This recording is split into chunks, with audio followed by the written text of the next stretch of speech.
시청자 여러분 안녕하십니까? 2023년 1월 10일 한치의 인사이트 시작하겠습니다.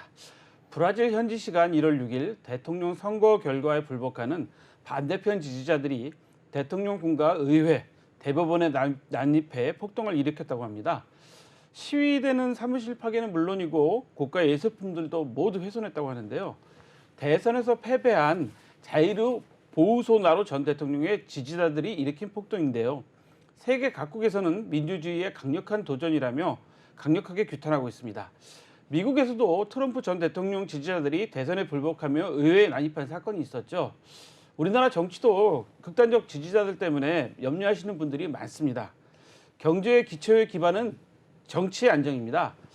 건전한 비판과 견제는 반드시 필요하겠지만 그것이 민주주의의 근간을 흔들어서는 안 된다고 생각합니다. 경제가 흔들리면 그 여파는 보통의 서민인 국민들에게 돌아간다는 사실을 절대 잊으면 안 되겠습니다. 오늘은 인포스탁 데일리 김종현 전문위원 모시고 이야기 나눠보도록 하겠습니다. 위원님 안녕하세요. 네, 안녕하십니까. 네, 한 주 동안 잘 지내셨죠? 네, 잘 지냈습니다. 네. 이제 브라질 제가 이 말씀을 드렸는데 이 뉴스를 외신 뉴스를 보시면 아시겠지만 뭐 그 대법원 청산이 그 의회 청사에 막 난입하면서 막 그 유리를 깨고 들어가고 막 정말 그 뭐 무정부 상태를 보여준 것 같아요. 이 정치 안정이 경제 안정이 매우 중요하다는 거에 동의하시죠? 네, 그렇죠. 아무래도 이 시스템을 운영하는 데 있어서 자본주의 시스템도 중요하지만 그것을 뭐 뒷받침해주는 정책적인 지원이라든지 그다음에 정책의 방향 이런 정치가 지향하는 이 방향성 자체가 경제를 어떻게 또 부양하느냐. 그래서 같은 민주주의 국가 안에서도 뭐 차이가 나고 그다음에 성장률에서도 큰 차이가 나고 있는 것이 분명히 드러나기 때문에 정치가 경제와 한 몸이라는 것은 뭐 부정할 수 없는 사실이고요. 또 정치 안정이 경제 안정과 이어진다라는 것도 뭐 같은 얘기일 것 같습니다. 그래서 한때 뭐 브릭스라고 불리면서 굉장히 떠오르는 국가로 추앙받았던 그렇죠. 그래서 한때 뭐 브라질 국채 엄청 투자했다가 그렇죠. 또 엄청난 손실이 나기도 했던 그렇죠. 그런 국가이니만큼 브라질이 어떻게 보면 남미의 그 종주라고 할 그렇죠. 수 있잖아요. 그래서 브라질의 안정 자체는 장기적으로 보면 뭐 전 세계 경제에 미치는 영향도 굉장히 중요하기 때문에 그다음에 아시는 것처럼 지금 남미 지역이 소위 이제 핑크 혁명이라고 해서 지금 우파 쪽으로 약간 가는 그렇다. 전부 또 좌파 쪽으로 그렇죠. 다시 돌고 있는 그런 상황 아니겠습니까? 그래서 향후 이제 전 세계가 점점 다시 블록화되고 있는 상황인데 그 중에서 남미 블록이 향후 어떤 역할을 차지하게 될지에 대해서도 장기적으로는 조금 지켜봐야 되는 상황이 아닌가 이렇게 보고 있습니다. 역시 전문가답게 그 세계적으로 좀 이 투자 시장에 대해서 정확하게 좀 말씀해 주신 것 같아요. 저도 걱정이 많아요. 왜냐하면 뭐 브라질이 우리나라는 아니지만 그래도 좀 그 경제가 이제 정치가 좀 안정되고 경제가 좀 안정돼야지 우리나라 경제에도 영향을 미치는 거기 때문에 아주 중요하다고 좀 보이는데 자 오늘 얘기 본격적으로 시작해 보면 아니 저는 갑자기 이 지수가 왜 이렇게 반등하는 겁니까? 이런 쇼크 상황, 어닝 쇼크 상황에서도 지수가 반등했다. 저는 이 지수 반등을 보면서 진작 좀 연말에 좀 주식 좀 더 사놓을까?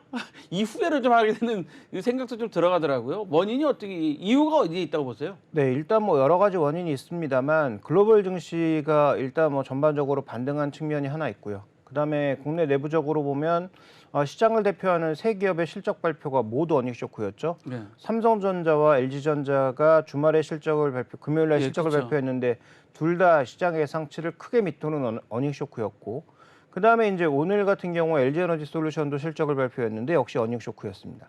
그럼에도 불구하고 시장에서는 뭐 해당 종목군들의 조정폭이 워낙 커서 이미 조정을 받을 만큼 받았다라는 그런 시각이 굉장히 크게 자리매김한 것 같고요. 그다음에 이제 유럽 증시는 연초부터 강했고 그다음에 미국 증시가 최근 들어서 많이 빠졌던 기술주들을 중심으로 조금씩 살아나는 모습을 보이고 있다라는 점. 그다음에 뭐 중국도 마찬가지입니다. 그다음에 이제 또 하나의 전반적인 그림 속에서는 환율이라고 하는 이런 움직임이 최근에 달러의 일방적인 강세는 끝나고 뭐 4월을 기점으로 해서 일본마저도 돌아선다면 그렇다면 달러의 약세가 좀 더 가파라질 수 있다. 왜냐하면 지금 그 미국 같은 경우에는 2월 달에 한 번 금리 올리고 그다음에 마지막 금리를 아마 3월이나 뭐 4월 정도에 올릴 가능성이 높다라고 보고 있는 거잖아요. 근데 공교롭게도 미국의 금리 인상 사이클이 끝나는 4월 달에 일본이 금리 정책을 바꿀 가능성, 통화 정책을 바꿀 가능성이 계속 언급이 되고 아하. 있고요. 그 다음에 이제 유럽은 미국과 비슷하게 가지만 미국보다는 더 높게 올릴 가능성. 그러니까 절대 금리는 여전히 미국이 높은데 횟수나 이런 강도로 보면 아마도 유럽은 미국이 이 상반기 혹은 1분기 중반 정도의 금리 인상 사이클이 끝나더라도 유럽이 더 이어질 가능성. 그러면 이제부터 달러는 더 강세로 가기가 어려워진 측면이 있거든요. 그래서 이머징 통화들이 최근에 밀고 올라오고 있습니다. 그래서 위안화 올라오고 있고요. 원화 올라오고 있고요. 그래서 한때 1,400원이 넘어서면서 야 이거 1,500원 뭐 1,600원 그렇죠. 가는 거 아니냐라고 했던 네, 걱정 환율이 많이 했죠. 어느새 그렇죠. 지금 1,230원대로 내려와 있단 오늘 말입니다. 1245원입니다 지금. 네, 그래서 그렇게 막 가파르게 내려가고 있는 그런 양상을 보이다 보니까 결국은 이런 여러 가지 흐름들이 전부 맞물려서 최근에 증시의 반등을 이끌어가는 양상인데요. 좀 더 본질적으로 보면 많이 빠진 것, 그다음에 많이 빠진 정도가 어느 정도인지가 시장의 흐름을 좌우했다고 볼 수가 있는데 준비된 그림을 하나 좀 확인해 볼까요? 자, 일단 모멘텀 기준으로 봤을 때 경기 모멘텀 측면에서 그래도 올해 상반기에 살아날 수 있는 모멘텀들이 좀 있다라는 거죠.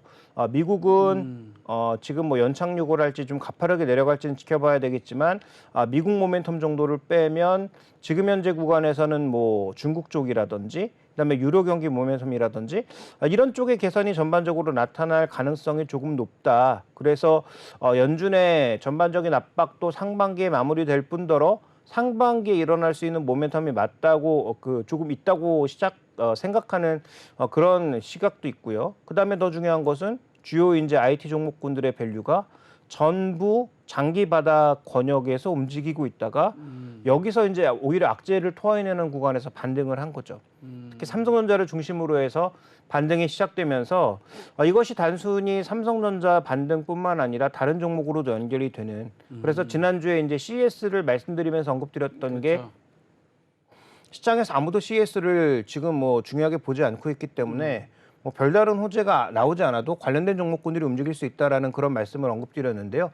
현재 밸류의 바닥에서 악재의 노출이 오히려 호재로 작용하는 그런 양상으로 나타났다. 이렇게 볼 수 있는 상황입니다. 그래서 뭐 중국이라고 하는 모멘텀도 있었고 개별 종목군들의 순환매도 있었지만 좀 더 본질적으로는 싸진 주가, 그다음에 오히려 노출된 악재 이런 것들이 일단 시장에는 뭐 긍정적으로 작용했다라고 봐야 될 것 같고요. 그다음에 이제 수급적인 요인에 있어서는 금융 투자의 매도가 조금 줄어든 부분, 그다음에 외국인들이 일정 부분 뭐 IT 종목과 은행주 중심으로 매수가 들어온 부분, 이런 부분들로 시장의 반등을 얘기해 볼 수 있을 것 같습니다. 아하, 그러면 여러 가지 뭐 말씀 들어보니까 사실 지금 말씀 중에 CES를 제가 시장에서 신경 안 쓴다고 하셨잖아요. 근데 제가 지금 CES 관련된 뉴스를 찾아보면 보니까 많은 분들이 가셨어요. 그 홍준표 대구시장도 갔고 거기서 뭐 원희룡 장관도 만났고 뭐 SK 최태원 회장도 가서 아이스크림 이거 맛있는데 왜 수입 안 하는 거죠? 뭐 이렇게 얘기했다고 뭐 그런 뉴스도 있었잖아요. 네. 거기다가 뭐 오늘 보니까 뭐 서울산업진흥원장도 거기에서 뭐 거기 무슨 뭐 발표하고 그러면 우리 투자자들은 관심이 없는데 다른 분들은 관심이 너무 많은 건가요?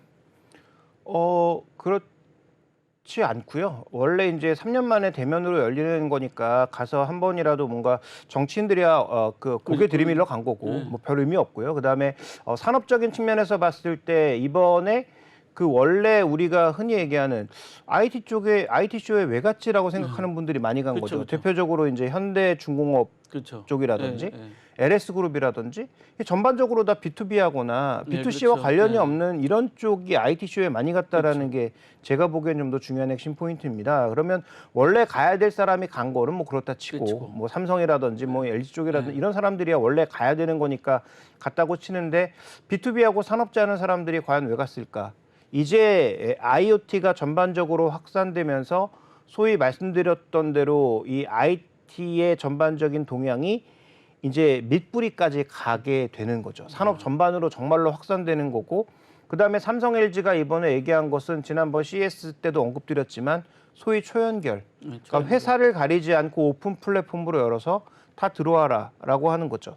거기다가 이제 개인화되는 웹 3.0까지 결합되게 되면 결국은 이 개별화된 그 서비스가 소위 인터넷 연결을 통해서 IT 시장 쪽에서 좀 더 새로운 가치를 창출할 수 있는 그런 요인으로 가고 있다. 다만 그게 당장 내일 되는 거 아니고 시간이 좀 필요하다라고 봐야 될 것 같고요. 결국 이 산업재 쪽도 IT 쪽과 모두 연결하는 방향으로 간다면 우리가 장기적으로 계속 그렇게 반복해서 얘기해 왔던 부분, 바로 소위 공장 자동화라든지 그쵸.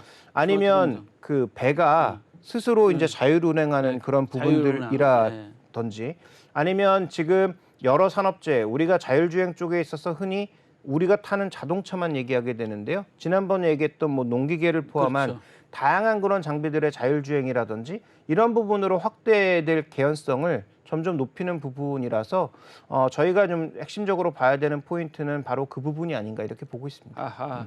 우리 김 의원님 말씀 들어보니까 조금만 있으면 이제 방송도 이제 뭐 다 PD도 필요 없고 뭐 다 작가도 필요 없고 그냥 와서 말하면 알아서 그냥 자막도 뜨고 뭐 이런 시대가 될 수도 있겠다는 생각이 들어갑니다. 우리 자리 잘 지켜야 될 것 같다는 생각이 들어가기도 하는데요. 자, 그럼 다시 이야기로 돌아와서 삼성전자가 지수에 가장 영향을 많이 미치는 종목이잖아요. 사실 삼성전자 좀 너무 많이 떨어져가지고 많은 분들이 6만 전자도 5만 전자도 되지 않는다 막 이렇게 걱정을 하셨는데 삼성전자가 지금 많이 올랐단 말이에요. 갑자기 네. 확 올랐죠. 이게 뭐 그렇다면 삼성전자가 사실 가전제품 회사입니까? 반도체 회사입니까? 물어보면 사실 반도체 회사라는 이야기를 더 많이 하잖아요. 그럼 반도체가 그럼 실질적으로 이제 앞으로 터닝하는 계기가 될까요? 일단 그 반도체 쪽에 있어서는 두 가지를 우리가 모두 다 봐야 되는데 지금 삼성전자가 실적 발표에 의해 반등하고 있는 이유는 역설적으로 실적이 너무 안 좋아서입니다. 그러니까 실적이 너무 안 좋다 보니까 삼성전자가 지난번 실적 발표하면서 얘기했던 게 뭐냐면 남들이 감산하더라도 우리 감산 없다. 우리는 원래 우리 길대로 간다라는 것이 삼성전자의 내용이었고 이게 이제 굉장히 실망을 줬는데 그 이후에 이제 4분기에 실적 발표하면서 마이크론은 스스로 백기를 들었죠. 우리 감산한다. 감산. 그리고 재고 정리도 좀 해야 되겠다라는 그런 뉘앙스를 풍겼는데 과연 삼성전자는 실적 발표는 이제 밑그림만 나온 거니까 그죠. 과연 월말에 있을 컨퍼런스 콜에서 어떤 얘기들을 하는지 좀 우리가 지켜볼 필요가 있겠고요. 근데 시장은 벌써 기대하기 시작한 거죠. 이 정도 실적이 안 좋으면 잘하면 디램도 정말 뭐 마이너스까지는 안 가겠지만 실적이 바닥으로 떨어지겠구나라는 그런 어떤 부담감이 있는 상황입니다. 그래서 메모리 측면에서는 가장 중요한 것은 삼성전자도 감산 혹은 뭐 재고 정리 이런 쪽에 포인트를 두지 않을까? 그렇다면 반도체 가격이 터닝할 수 있지 않나? 그래서 지금 현재 구간에서 수요 쪽에서는 뭔가 크게 기여할 수 있는 바가 상대적으로 작기 때문에 결국은 예전에 여러 번 언급드렸던 인텔의 새로운 칩이 나오거나 아니면 수요단에서 뭔가 이렇게 그 충격을 주지 못한다면 공급단에서 조절해 줘야 된다라는 거죠. 그렇죠. 근데 삼성전자가 조절할 생각이 없다라는 얘기 때문에 그동안 흔들렸었는데 삼성전자도 실적 여기까지 밀리면 메모리단에서는 아마 뭔가 좀 풀리지 않을까라고 기대하고 있는 거고요. 자, 그다음에 이제 비메모리단에서는 오늘 일단 등락을 거듭할 만한 이슈가 있었는데 평소에 우리 잘 알려지지 않은 소형 업체에서 삼성전자가 3나노 기반의 AMD 물량을 수주했다라는 소식이 나왔는데요. 불과 이 소식이 나온 지 한 2시간도 채 안 돼서 반박 기사가 샘모바일이라고 하는 미국의 이 IT를 쭉 추적하는 그런 업체에서 나왔습니다. 그래서 오히려 삼성이 이 AMD 쪽 물량을 수주하는데 실패했다. 그러면 삼성이 그동안 계속 고객을 비메모리단에서 잃고 있었거든요. 그래서 지금 퀄컴도 물량을 넘겨버린 상황인데 마지막 남아있는 빅고객 AMD마저도 놓쳤다면 그다음에 이 물량이 또 어디로 돌아갔냐면 TSMC하고 글로벌 파운드리로 갔단 말이죠. 그러면 그렇지 않아도 비메모리단에서는 여러 가지 우려가 많이 나타나고 있는 상황인데 과연 삼성전자의 실적은 어디서 터닝할 수 있느냐. 특히 그리고 비메모리단에서 어차피 1위와 격차가 벌어진 것은 뭐 그렇다 치더라도 향후 더 벌어질 수 있는 그런 요인들이라서 이 부분에 대한 부담감이 동시다발적으로 나타난 거죠. 그러면 비메모리단에서 기대할 바가 없으면 아마 메모리단에서는 더 빠르게 뭔가 감산이라든지 가격을 반등시킬 수 있는 공급단에서의 조절이 있지 않을까. 시장에서는 좀 그런 기대감이 있지 않았나 이렇게 봐야 될 것 같습니다. 아하. 그러면 반도체 전체적으로 터닝은 아니고 삼성전자는 지금 이런 상황들이 엮여 있는 상황들이 좀 어려운 상황이다. 결국 비메모리는 다 고객을 잃은 거다. 뭐 이렇게 봐야 된다. 이런 말씀이신 로 이해되나요? 그러니까 결론적으로 말씀드리면 시장이 지금 설레발 치고 있는 거일 수도 있죠. 그러니까 삼성은 여러 가지 상황이 지금 좋지 않은데 이렇게까지 어려우니 삼성이 원래 계획대로 투자를 할 리가 없다. 없다. 감산할 거고 그다음에 감산하게 되면 삼성전자 어쨌든 가장 큰 이익이 나는 부분은 지금 어쨌든 디램이니까 디램 쪽에서 공급단에서 공급을 조절해 주면 그러면 내려가고 있는 반도체 가격이 올라올 거다라고 지금 시장이 미리 설레발 치고 있는 거죠. 그래서 이게 이제 월말에 삼성전자가 컨퍼런스 콜에서 정말 한다라고 하면 그동안 오른 것들이 탄력이 줄어드는 정도에서 끝날 수 있지만 만약에 삼성전자가 무슨 소리 우리는 뭐 디램 쪽 투자 멈추지 않을 거고 빈메모리도 여전히 계속 투자 늘려갈 거야라고 하면 그동안 올랐던 거 토해낼 수 있고요. 그다음에 장비 소재 쪽은 오히려 더 변동성이 커질 수도 있겠죠. 그래서 원래는 삼성전자가 실적 발표하고 난 이후에 거의 뭐 20일 후에 있을 이 컨퍼런스 콜이 그렇게 뭐 중요하게 보이지 않았는데 왜냐하면 실적 발표하고 나서 웬만한 뉴스들은 그 다음에 다 나오게 되거든요. 그렇죠.